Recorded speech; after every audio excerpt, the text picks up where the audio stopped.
Hello students, welcome in the online classes of Indian School Clyde. As you know, we are on second lesson of नागरिक शास्त्र of 10th class. आज हम 10th class का नागरिक शास्त्र का second lesson में लघु उत्तरात्मक क्वेश्चन पढ़ेंगे जो हम कंटिन्यू करते आ रहे हैं। हमारा क्वेश्चन है समवर्ती सूची पर एक नोट लिखो। क्या है समवर्ती सूची? क्या है समवर्ती सूची में कौन कौन से विषय आते हैं? समवर्ती सूची में शिक्षा, वन, मजदूर संघ, विवाह, गोद लेना और उत्तराधिकार, समाचार पत्र जैसे विषय आते हैं। ये किस में आते हैं? समवर्ती सूची में आते हैं,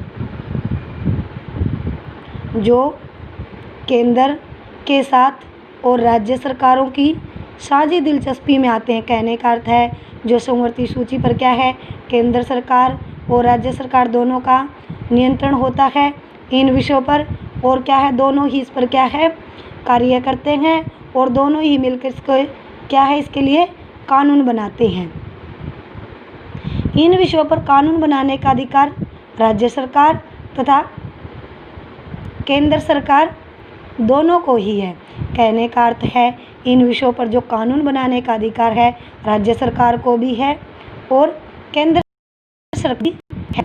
लेकिन अब दोनों के कानूनों में टकराव हो तो यानी भी दोनों के जब कानून बनाते हैं दोनों में किसी बात को लेकर अगर कोई मतभेद हो तो केंद्र सरकार द्वारा बनाया गया कानून ही मान्य होता है।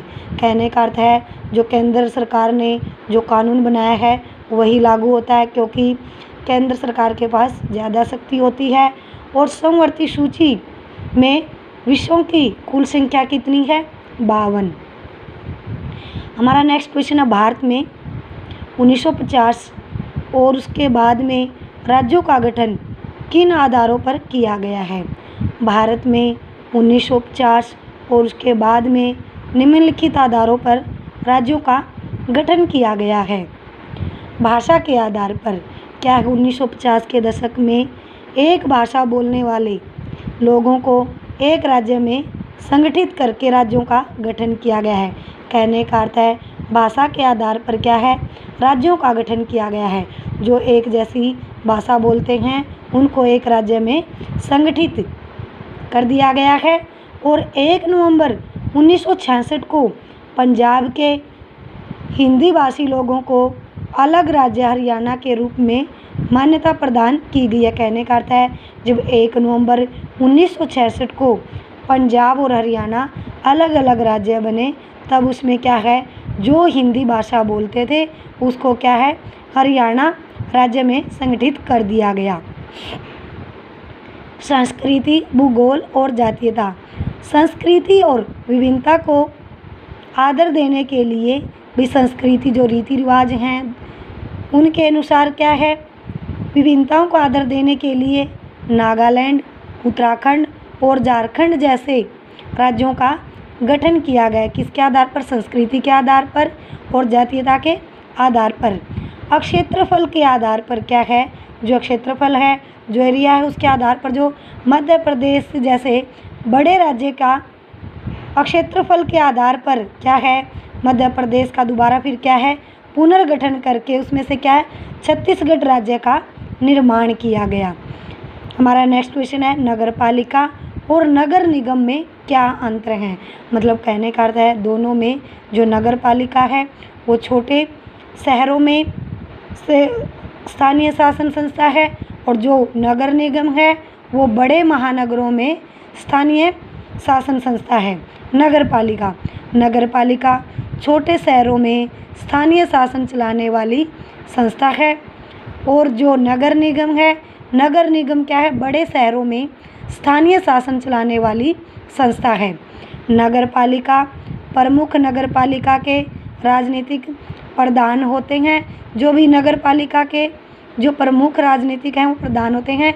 नगर पालिका में मुख्य क्या है कौन होता है इसका प्रधान? जो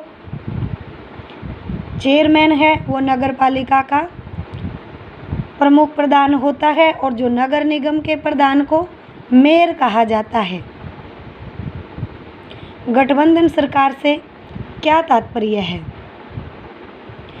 जब किसी देश में व्यवस्थापिका में किसी भी राजनीतिक दल को सरकार निर्माण के लिए स्पष्ट बहुमत प्राप्त नहीं होता, तो ऐसी स्थिति में विभिन्न राष्ट्रीय एवं क्षेत्रीय दलों को मिलाकर बनाई गई सरकार को गठबंधन सरकार के नाम से जाना जाता है। कहने का अर्थ है, जब किसी भी देश में स्पष्ट रूप से बहुमत प्राप्त नहीं होता, तो वह क्या है, अन्य राष्ट्रीय क्षेत्रीय अन्य राजनीतिक दलों से मिलकर क्या है, गठबंधन करके सरकार बनाते हैं। जैसे भारत में वर्तमान में राष्ट्रीय लोकतांत्रिक गठबंधन के नेतृत्व में बनी सरकार गठबंधन सरकार का ही उदाहरण है। गठबंधन सरकार ने संघात्मक शासन व्यवस्था को कैसे मजबूत किया? भारत में 1990 के दशक में गठबंधन सरकारों के नए युग की शुरुआत हुई। कहने का अर्थ है, जो भारत में जो 1990 में जो गठबंधन करके सरकार बनाई गई, वो गठबंधन के सरकार के नए युग की शुरुआत हुई। गठबंधन सरकारों में केंद्र में अनेक राज्य स्तरीय क्षेत्रीय दलों का सहयोग होने से राज्यों का महत्व बढ़ गया है। कहने का अर्थ है, केंद्र सरकार में जो अनेक राज्य के जो क्षेत्रीय दल हैं, उनसे क्या हुआ, राज्य का और भी महत्व बढ़ गया है। उदाहरण स्वरूप 2004 में गठित मनमोहन सिंह के नेतृत्व वाली संयुक्त प्रगतिशील गठबंधन सरकार में, कहने का अर्थ है, जिस टाइम पर मनमोहन सिंह प्रधानमंत्री थे, उस टाइम पर क्या है, एक संयुक्त इकट्ठी गठबंधन सरकार में महाराष्ट्र में क्या है, शिवसेना के साथ गठबंधन किया। किसने? कांग्रेस सरकार ने। और बिहार में से राष्ट्रीय जनता दल के साथ गठबंधन किया और तमिलनाडु से डीएस के साथ गठबंधन करके सरकार बनाई तथा इसके अतिरिक्त अन्य छोटे दलों के सहयोग से भी बनी सरकार से क्या है, राज्यों के महत्व बढ़ गया और इस देश के संघात्मक स्वरूप को मजबूत किया गया।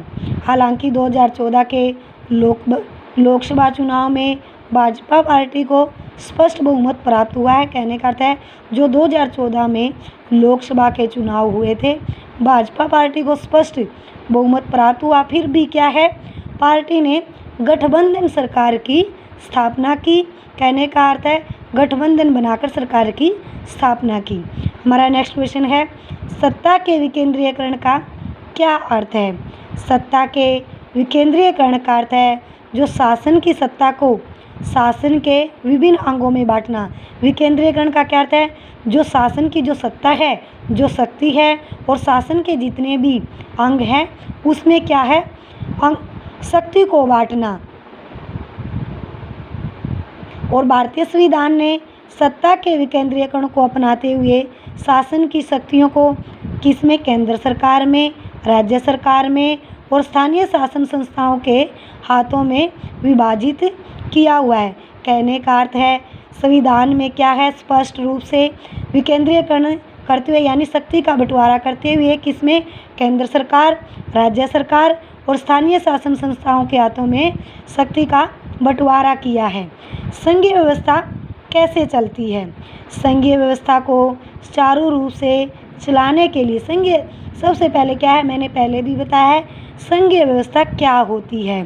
संघीय व्यवस्था होती है या दो से अधिक स्तर वाली संघीय व्यवस्था कहते हैं। संघीय जिस देश में 2 या 2 से अधिक स्तर वाली ही व्यवस्था होती है, उसको क्या कहते हैं, संघीय व्यवस्था कहते हैं। संघीय व्यवस्था को सुचारू रूप से चलाने के लिए संवैधानिक प्रावधान जरूरी हैं। इसके साथ साथ संघीय व्यवस्था को सफलता के लिए लोकतांत्रिक राजनीति का एक महत्वपूर्ण कारक है। लोकतांत्रिक क्या होता है, मतलब लोकतंत्र क्या है, समानता का अधिकार, सबको क्या है, बराबर का अधिकार, क्या है, किसी के साथ कोई भेदभाव नहीं, चाहे कोई अमीर है चाहे कोई गरीब है, इसमें क्या है, सबको लोकतंत्र में क्या है, सबको बराबर का अधिकार दिया गया है।